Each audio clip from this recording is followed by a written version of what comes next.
Estávamos com saudade dos irmãos, mas graças a Deus, Deus possibilitou a oportunidade de nós estarmos aqui hoje para juntos recebermos do Espírito Santo. Nós chegamos hoje aqui com duas palavras no coração, mas desde o início, desde a oração inicial, Deus ele confirmou o texto que está lá em Salmo número 126, e esse será o texto da mensagem dessa manhã. Salmo 126.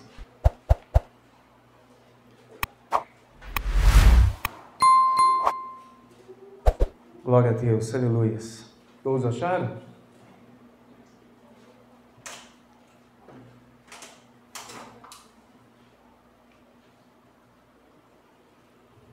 Amém? Amém? Diz assim a palavra do Senhor: quando o Senhor restaurou a sorte de Sião, ficamos como quem sonha. Então a nossa boca se encheu de riso e a nossa língua de júbilo. Então entre as nações se dizia: grandes coisas o Senhor tem feito por eles. De fato, grandes coisas o Senhor fez por nós, por isso estamos alegres. Restaura, Senhor, a nossa sorte, como as torrentes do Neguebe.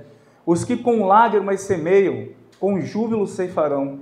Quem sai andando e chorando enquanto semeia, voltará com júbilo, trazendo os seus feixes. Amém? Os irmãos podem se assentar. O culto inteiro Deus está falando de restauração, irmãos. E nós precisamos de restauração nas nossas vidas. Este salmo ele faz parte do inário do povo de Israel. Quando o povo ele se deslocava até a cidade de Jerusalém, a fim de participar das festas que ali aconteciam, em sua peregrinação, eles iam salmodiando, eles iam cantando louvores, cânticos ao Senhor. E a maior prova disso é que quando na sua Bíblia, por exemplo, que você lê aí no início do texto, Cântico dos Degraus, por exemplo, significa que eles iam peregrinando, cantando, e quando iam subir os degraus do templo, eles também cantavam, e salmodiavam e recitavam esses textos.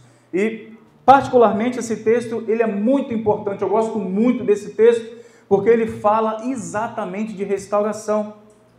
Fala de um povo que estava escravo. Fala de um momento em que Deus, um salmista relembra o momento em que Deus retira o povo da escravidão, possibilitando a liberdade ao povo. Mas o interessante é que o salmista, ele parece, logo no início, estar lembrando do passado. É como se ele estivesse olhando num retrovisor, lembrando das maravilhas que o Senhor tinha feito. Ele começa dizendo como o Senhor trouxe. Ele diz o seguinte, quando o Senhor restaurou a sorte de Sião. Então eles estavam olhando para trás aqui nesse momento, e ele então começa a lembrar do povo, a chegada do povo na terra. Alegria, após tanto tempo de tristeza no cativeiro. E importante é que ele atribui essa liberdade a Deus. Deus restaurou, Deus libertou. Ele fala em um dos versículos aqui que eles estavam como os que sonham. Coisas que apenas sonhavam se tornam realidade. Aquilo que era inatingível se torna uma realidade na vida daquelas pessoas.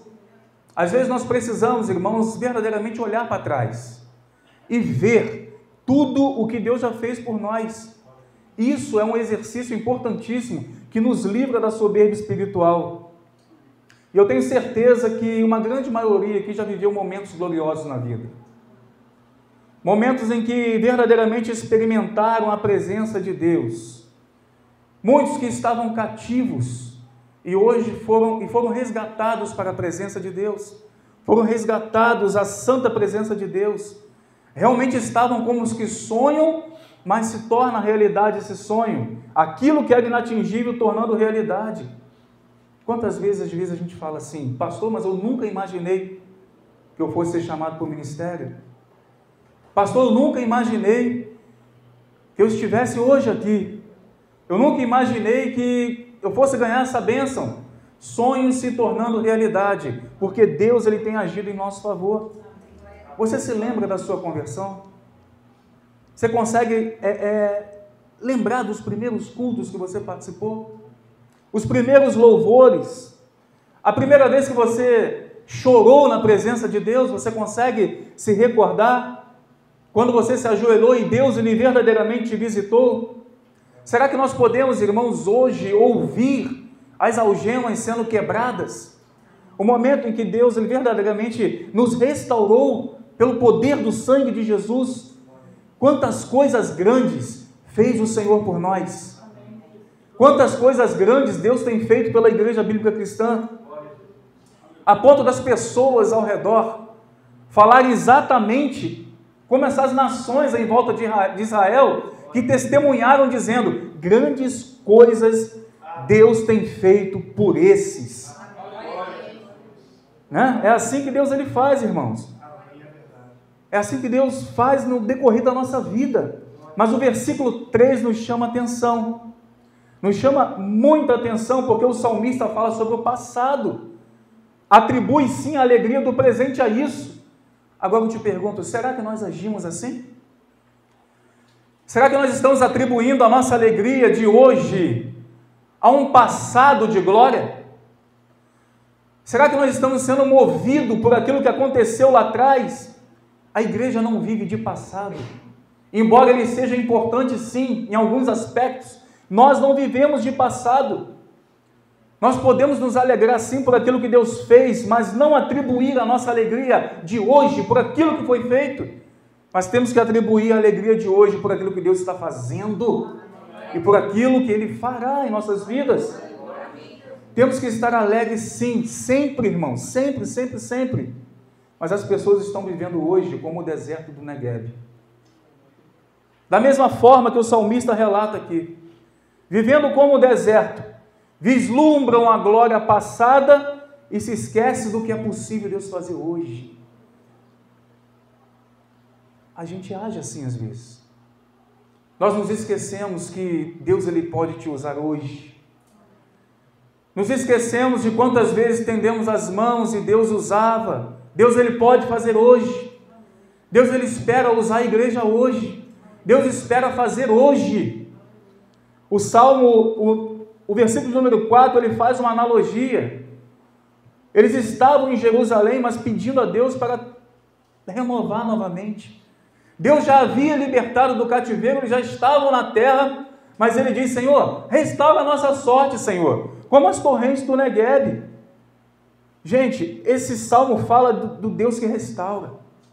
Um Deus que ele traz à tona aquilo que outrora estava destruído, que traz vida aonde havia morte. O Salmo 126, ele descreve 3 períodos na vida do povo. Fala do passado, do versículo 1 ao versículo 3, e nós também temos uma história de salvação a contar. Nós temos uma história de restauração, um passado de glória a agradecer, porque Deus já agiu e continua agindo na nossa vida. E isso não pode ficar escondido. Não é? Ninguém acende uma luz para colocar embaixo na verdade, de esconder. Mas o brilho do Espírito Santo em nós precisa verdadeiramente brilhar. Todos nós temos um passado de glória, que precisa ser exposto, sim, mas a alegria do presente precisa ser por aquilo que Deus pode fazer hoje. Nós também temos um presente, versículo 4 fala sobre isso, um desafio a enfrentar. Um presente de crise. Vivemos um momento de crise. Quantas áreas das nossas vidas estão secas como o deserto do Negueb? Quantas áreas da nossa vida precisa ser regada pelas águas do Espírito? Quantas áreas da nossa vida precisa verdadeiramente experimentar as bênçãos de Deus? Às vezes nós fomos resgatados, irmãos, mas existem áreas que estão secas, precisam ser vivificadas. O versículo número 5 e 6 fala do futuro. E nós temos um investimento, irmãos, um futuro a fazer. Precisamos semear, crendo numa promessa de colhermos essa semeadura. Amém? O mesmo Deus que instaurou Israel no passado é o Deus que restaura no presente. É o mesmo Deus, irmãos, que tirou o povo dos grilhões da escravidão, restaura a sua terra. Pode mudar a minha sorte, pode mudar a sua sorte, pode mudar a sorte de todos aqueles que estão atravancados pelo pecado, aprisionados por Satanás. É o Deus que restaura, o Deus que traz vida onde há morte. E nesse salmo nós podemos aprender alguns princípios importantes para vivermos restauração diante de Deus. Um tempo de restauração. Em primeiro lugar, as maravilhas que Deus fez ontem devem nos inspirar a buscá-lo com mais fé e fervor hoje. Então, quando você lembra em um tempo que Deus te usava, por exemplo, em profecia, isso deve te motivar a você buscá-lo mais hoje, para que você continue sendo instrumento nas mãos de Deus. Tudo aquilo que Deus te usava lá atrás, hoje Ele pode potenciar, mas nós precisamos entender que aquilo que Ele fez lá, deve nos inspirá-lo a buscar hoje. Irmãos, o Evangelho não é apenas história, é uma realidade. Muitos estão lendo a Bíblia apenas como um fato histórico, mas isso passa a ser realidade quando nós colocamos no coração e permitimos a palavra fazer diferença, quando isso torna praticidade dia a dia. Pessoas estão lendo apenas como uma historicidade, mas não, é realidade para o meu dia, para o seu dia, para a realidade de muitas pessoas que estão aí fora precisando de Deus. Nós não vivemos no passado. O Deus que fez, faz e continuará fazendo em prol da sua noiva. A intervenção de Deus é para agora, é para hoje. Se Deus restaurou Israel, Ele pode também restaurar as nossas vidas. É muito interessante que a intervenção de Deus ela foi maior do que a expectativa daquele povo. O povo tinha perdido a liberdade, irmãos. O povo tinha perdido a pátria. Eles perderam o templo, perderam família, o culto, as festas, passaram fome, espada, vergonha, escravidão, foram arrancados dos lares. O Salmo 137 diz que eles estavam à margem dos rios. Os vínculos foram quebrados, perderam bens, família, estavam aonde eles não gostariam de estar e foram tomados por um sentimento de apatia e desânimo. O Salmo 137, se você folhear a tua Bíblia aí, você vai ver que ele diz o seguinte: às margens dos rios da Babilônia nós nos assentávamos e chorávamos, lembrando-nos de Sião. Nos salgueiros que lá havia pendurávamos as nossas harpas, pois aqueles que nos levaram cativo nos pediam canções e os nossos opressores queriam que fôssemos alegres, dizendo: cantem para nós um dos cânticos de Sião. Mas como poderíamos entoar um cântico ao Senhor em terra estranha? Apatia, desânimo, mas a palavra de Deus nos diz lá em Efésios que Deus é poderoso para fazer tudo mais abundante além daquilo que nós pedimos e pensamos, segundo o poder que opera em nós. Deus, Ele supera as nossas expectativas e traz sonhos à realidade, queridos. Muitos hoje também estão tomados por apatia, desânimo e medo dentro da igreja, com vontade de chorar e de lamentar. O povo de Israel não cantava mais. Será que você não está nessa situação? Será que você já não louva mais? O povo de Israel já não sonhava, não reagiam à crise, estavam apáticos, parados, paralisados, só lembrando do passado, lembrando de Sião, amargos com o presente, porque não deixavam o passado. Penduraram as harpas. Quantos cristãos estão pendurando as harpas? Pendurando as chuteiras, não é isso? Achando que acabou, mas só vai acabar, irmãos, quando nós colocarmos os dois pés na glória. É só ali que vai acabar, que não vai haver choro, não vai haver lágrima, dor.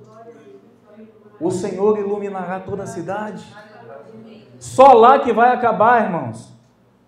Quantas pessoas assim nessa situação? Mas Deus interviu no momento certo. No momento certo, Deus ele produziu uma alegria enorme, um impacto na vida de toda uma nação, de forma que as outras nações começaram a testemunhar. Grandes coisas fez o Senhor. Grandes coisas fez o Senhor. E a palavra afirma que esse mesmo Deus de ontem é o Deus de hoje e eternamente. Jesus Cristo é o mesmo ontem, hoje e eternamente. Como Ele não mudou, então nós podemos crer. Como Ele não mudou, nós podemos esperar restauração. Como Ele não mudou, nós podemos esperar a vida eterna. Crer em dias melhores. Deus continua fazendo grandes coisas, irmãos, nas nossas vidas, de forma com que as pessoas verdadeiramente podem dizer: como que você mudou? Como que você mudou? Aquele que era brigão já não é mais. Aquele que vivia mergulhado no pecado já não vive mais. Isso é notório, irmãos. Quando Deus restaura, traz notoriedade para a vida de outras pessoas. Em segundo lugar, os lugares secos de hoje, eles podem ser fontes abundantes de vida amanhã. Aquilo que é sequidão na tua vida hoje, Deus ele pode restaurar pelo poder que opera em nós. Assim como Deus restaurou a sorte deles, e eles estavam alegres pelas vitórias de ontem, mas quando olharam para o presente, no versículo 4, eles pedem restauração porque a vida estava como um deserto, seco, sem esperança. Por isso, irmãos, nós não podemos viver nesse passado. As vitórias de ontem, nós precisamos entender, não são suficientes hoje. Nós precisamos de uma nova unção todos os dias.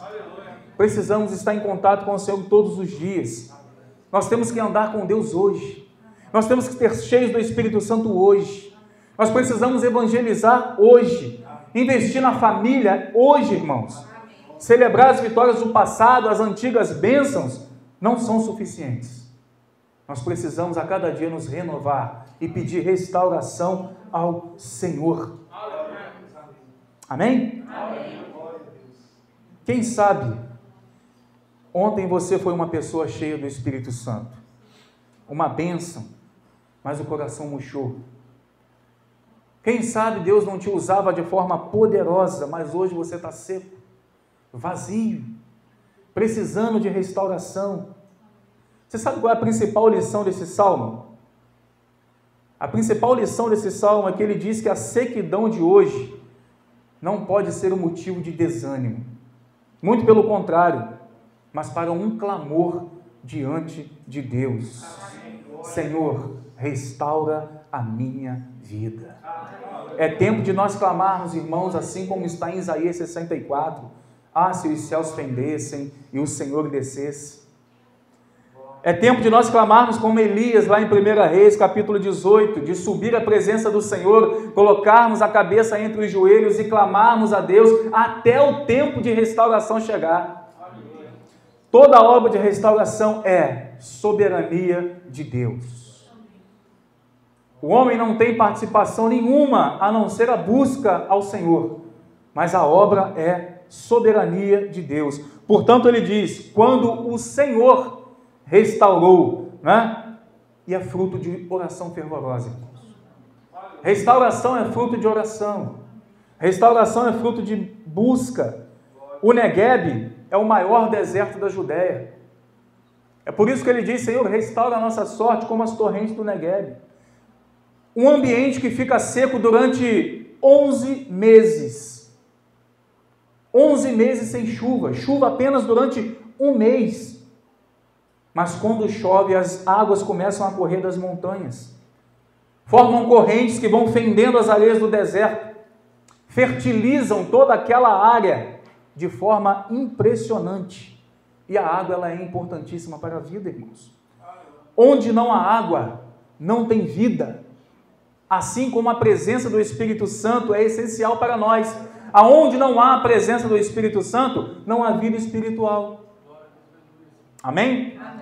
A água lava, a água limpa, hidrata, umedece, refresca, dessedenta. E as Escrituras se referem ao Espírito Santo como águas. Em Joel fala dele como chuva. Em Isaías fala do Espírito Santo como torrentes. Em Ezequiel como rios. Em João diz que esses rios seriam derramados abundantemente no nosso meio. É o Espírito Santo como água, ele nos traz tempo de refrigério, irmãos. É dessa água que a igreja precisa. É dessa água que nós precisamos para fertilizar as áreas secas da nossa vida. Por isso que o salmista diz: Senhor, restaura a nossa sorte como as torrentes do Neguebe. Aonde tem água, toda a terra é boa. Aonde tem a presença do Espírito Santo, não tem tempo ruim. Porque nós temos a esperança de dias melhores. Temos a esperança de restauração. Temos a esperança de não estarmos sozinhos. Temos a esperança de terem anjos do Senhor conosco. Mas precisamos da água.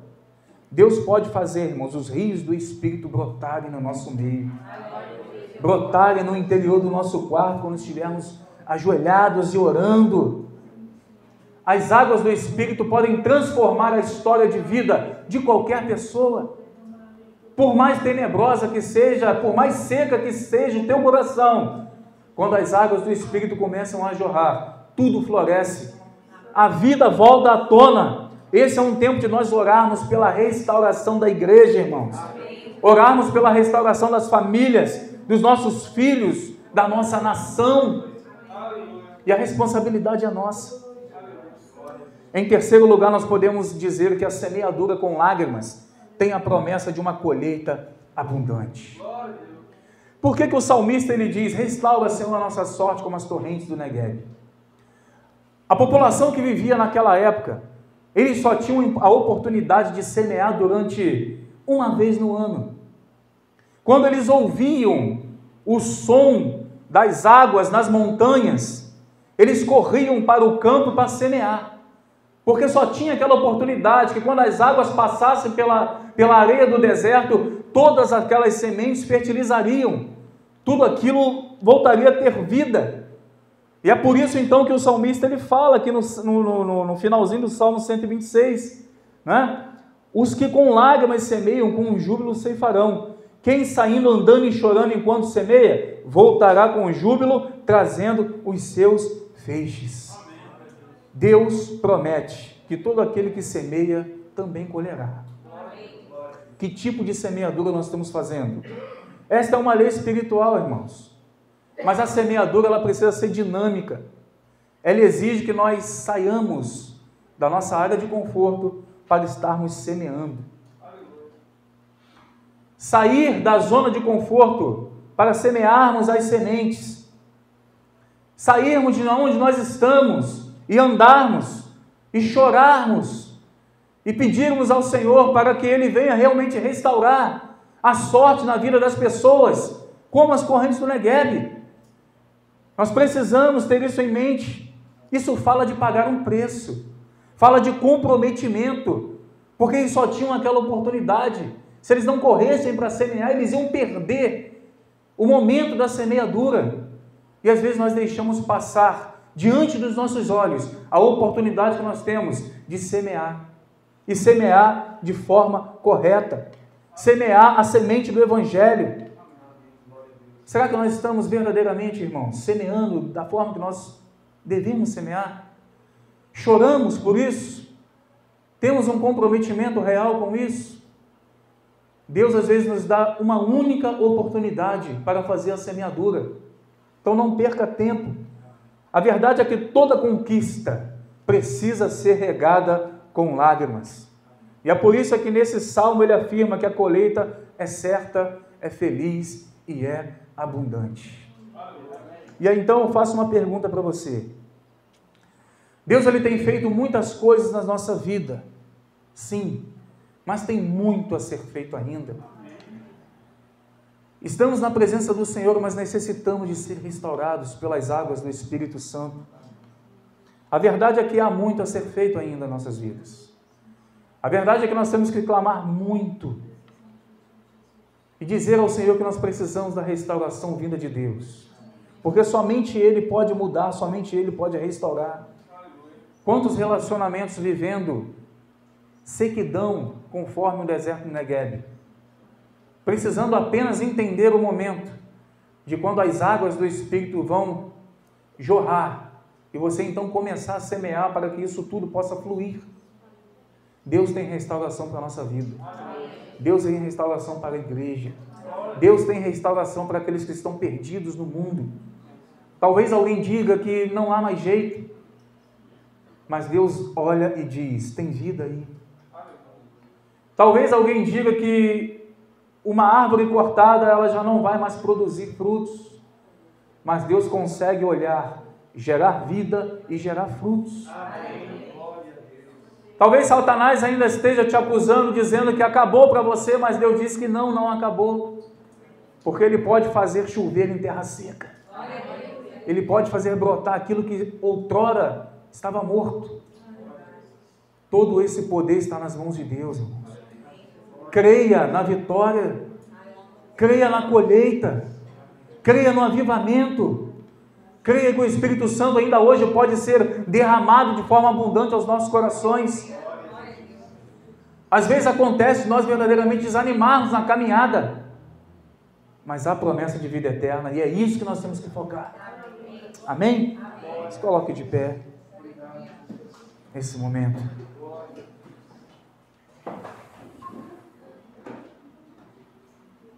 Está faltando, irmãos, mais poder espiritual no meio da igreja. Está faltando mais unção do Espírito Santo.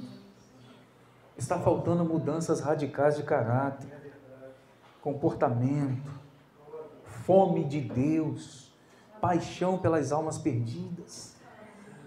A restauração precisa começar daqui de dentro, para que a nossa semeadura lá fora possam ser regadas pelos rios do Espírito.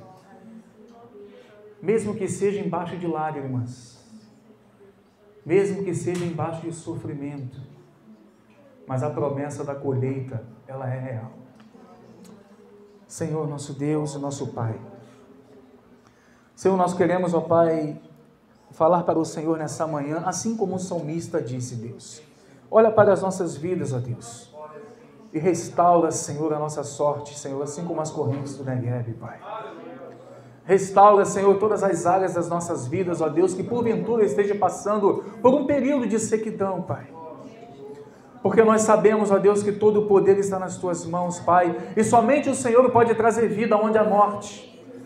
Somente o Senhor pode resgatar do pecado, somente o Senhor pode limpar e lavar através da Tua palavra. Então nós nos colocamos diante da Tua presença hoje e dizemos, Senhor, lava a nossa vida. Que possa brotar, ó Deus, as sementes da Tua palavra no nosso coração, de forma, Deus amado, que as nações testemunhem quão grandes coisas o Senhor tem feito em prol do Teu povo. Queremos, ó Deus, ser testemunhos de vida, Pai. Testemunhos de vida, Senhor, para aquele que está perdido. Testemunho de restauração, Senhor, para aqueles que estão, meu Deus amados, afundados no pecado, Deus. Senhor, em nome de Jesus Cristo, que os rios do Teu Espírito, ó Deus, possam fluir no meio da Tua casa, Pai, no meio do Teu povo. A Tua palavra diz, ó Deus, que há um rio que alegra a cidade de Deus. E nós sabemos que este rio é a presença abundante do Teu Espírito Santo. Restaura, Senhor, a presença do Teu Espírito em nossas vidas, Pai, para que o Teu nome seja glorificado, porque nós não queremos glória, Senhor, não queremos holofote, Pai, nem estrelismo, mas queremos ver, ó Deus, a Tua palavra florescer aonde havia morte, para a glória do Teu santo nome. Obrigado, Senhor, pela Tua palavra, Deus, porque ainda hoje nós podemos crer num Deus que restaura. Ainda hoje nós podemos ter a certeza, Senhor, que se o Senhor agir, ninguém pode impedir. Ainda hoje nós podemos ter a certeza que o controle está nas Suas mãos. Por isso nós te pedimos restauração para o Teu povo, restauração, Senhor, para a nação brasileira, restauração, Senhor, para aqueles que estão aprisionados pelo pecado. Em nome de Jesus Cristo, Senhor, entra com a vida, Pai, aonde a morte está imperando, para que o Teu nome seja glorificado, em nome do Senhor Jesus. Restaura, Pai, as nossas sortes, ó Deus. Restaura, Senhor, as nossas vidas nesta manhã. Assim como as correntes do Negueb, Senhor, restauram toda a orla daquele ambiente. Nós cremos que a Tua palavra pode nos vivificar e nos colocar de pé a cada dia, a cada instante das nossas vidas, em nome de Jesus.